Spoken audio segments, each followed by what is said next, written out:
রাধে রাধে বন্ধুরা, welcome back to my channel. তো তোমরা সকলে কেমন আছো? আশা করি খুব ভালো আছো, আর আমিও খুব ভালো আছি। কিন্তু আজকে আমার একটা জ্বর এসছে, তাই তোমার সাথে বেশি ভিডিও শেয়ার করতে পারলাম না। তো ছোটো করে অল্প কিছু ভিডিও শেয়ার করছি আজকের। আর আজকের আমি তোমার সাথে সেই গোপাল সোনা সব চলে গেছে সেটা বলতাম। গোপাল সোনারা সব বাড়ি চলে গেছে, তো এই জন্য খুব দুঃখ হচ্ছিল। এই যে বৃহস্পতি দেখো সব কিছু হয়ে গেছে, করা হটফট বসিয়ে দিয়েছি। এই যে গোপাল সোনা শৃঙ্গার করে একদম বসে আছে। তো এরপর আমি সকালবেলা বাল্যভোগ দেখাবো, বাল্যভোগ দেখিয়ে দিয়েছি। এবার 10টার ভাগে আমি মুড়ি আর চানাচুর দিয়েছিলাম। তার আগে আমি রান্না বসিয়ে দিয়েছিলাম,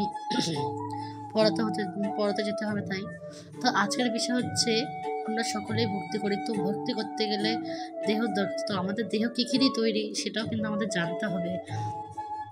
তো আমাদের দেহ গঠিত কী কী দিয়ে, ও আমাদের দেহ কী কী দিয়ে গঠিত এবং সেগুলো কী কী, আমাদের দেহ কী কী দিয়ে গঠিত এই কারণে বললাম, বা এটাও বলতে পারো কী কী দিয়ে আমাদের দেহ গঠিত ও কী কী।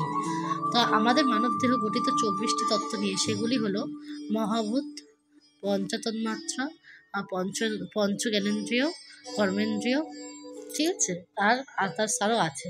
তো এগুলোকে এবার আমি বলবো যে এর মধ্যে কোন কোনগুলো।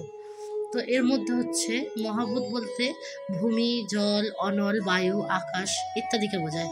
আচ্ছা, 2 হচ্ছে পঞ্চতন্মাত্রা বলতে শব্দ, স্পর্শ, রূপ, রস, গন্ধ। আচ্ছা, পঞ্চ জ্ঞানেন্দ্রিয় এটা তো আমরা সবাই জানি, চক্ষু, কর্ণ, নাসিকা, জিহ্বা, ত্বক। আর কর্মেন্দ্রিয় কণ্ঠ, হাত, পা, পায়ু, উপস্থ। তো দেখো আমরা কিন্তু এগুলো সবই জানি বেশিরভাগটা, কিন্তু আরও কিছু আছে যেটা হচ্ছে 5 নম্বর হচ্ছে মন, বুদ্ধি, অহংকার আর প্রকৃতি। তো এগুলো হচ্ছে আমাদের দেহ গঠিত করতে সাহায্য করে। তো এগুলোকে যদি আমরা কন্ট্রোল করতে পারি তবেই কিন্তু আমরা ভজন সাধন করতে পারবো। কিন্তু আমরা বলি, কিন্তু আমাদের পক্ষে সম্ভব হয় না। তো এটাও যেমন সত্য, আর তবু চেষ্টা করাটা হচ্ছে আমাদের কর্ম, তাই না? তো আমরা সর্বদাই চেষ্টা করা উচিত যে আমরা কীভাবে দেহটাকে গঠন করতে পারবো, চেষ্টা তো করতেই হবে। তো এই মানব দেহে গঠিত 24 তত্ত্ব নিয়ে সেগুলো তোমাদের সাথে বললাম। আচ্ছা, এরপরে আমরা অনেক কিছুই জানি না, সেগুলো হলো গীতার অপর নাম কি? গীতার অপর নাম হলো সপ্তসতী। তো এটাও অনেকে জানি না, আমরা কিন্তু গীতাই যেগুলো চিনি, কিন্তু গীতার অপর নামও কিন্তু আছে সপ্তসতী। তো শ্রীমদ্ ভাগবত গীতার রচয়িতাকে সেটা তোমাদের আগের দিন বলেছিলাম, কৃষ্ণদ্বৈপায়ন বেদব্যাস। তো এটা অনেকেই জানি। আর এটাও আমরা জানি অনেকে, অর্জুন যে রথে চড়ে, অর্জুনের রথে কয়টি ঘোড়া ছিল সেটা তো জানি। আর তারা কিসে পারদর্শী ছিল এটা কিন্তু আমরা অনেকেই জানি না। তো অর্জুনের রথে কিন্তু 4টে ঘোড়া ছিল, আমরা গীতার সামনে কিন্তু দেখতে পাই, তাই না? তো সেইগুলোর মধ্যে 4টে ঘোড়া ছিল। তো 4টে ঘোড়া কিসে কিসে পারদর্শী ছিল? তো একজন ছিল সুশিক্ষিত, মানে তাকে যা বলতো সে সেটাই করতো, সে এতটাই শিক্ষিত ছিল। আর সুসজ্জিত, যে সবসময় সুন্দর সেজে গুজে থাকতো।